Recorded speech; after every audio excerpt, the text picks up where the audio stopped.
More than 3 decades after a San Diego woman was found murdered in her own home, the man prosecutors say was responsible has been brought to face justice. Now 66 years old, Alfredo Hernandez Hernandez, who had been in hiding in El Salvador, was located and returned to the United States, where he answered to a first-degree murder charge today. CBS 8's Richard Allen is here now with more on how he was finally caught. Richard. And Carlo, that's right. 33 years after Terri Bistodeau was found strangled to death in her bedroom, investigators are now crediting scientific evidence, including DNA, with helping to bring the main suspect to justice. A blessing. I just pray for the family. This is CBS 8 archive footage from August 1991, after 39-year-old Terri Bistodeau was found murdered inside the bedroom of her apartment rental on Geneva Street in Emerald Hills.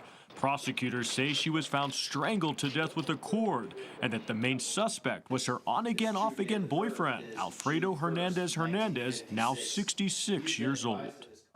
He fled the country following the crime, leaving DNA and fingerprints behind. Over the years, further investigation was done to identify Mr. Hernandez. Those DNA samples and fingerprints, as well as witness statements, proved crucial in finally tracking Hernandez down in El Salvador, where he had been living for at least several years.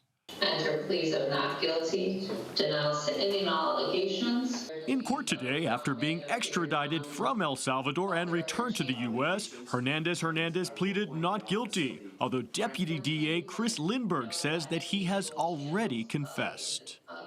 He was interviewed twice, and he admitted strangling Miss Bistodeau. The prosecution also argued for and was granted a request for no bail in this case, calling Hernandez a flight risk.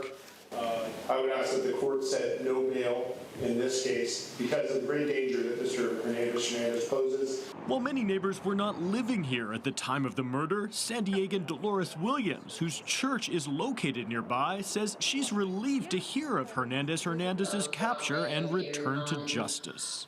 Even if it's 30 plus years later, the fact that he was caught, that's a blessing for that family. They can get at least some level of closure, even though they will always miss her. And so we just continue to keep the family in prayer and pray that somebody. And both sides of this case are scheduled to be back in court next Thursday. If convicted on the one count of first-degree murder he faces, Hernandez could ultimately be sentenced to 25 years to life in prison. Carlo?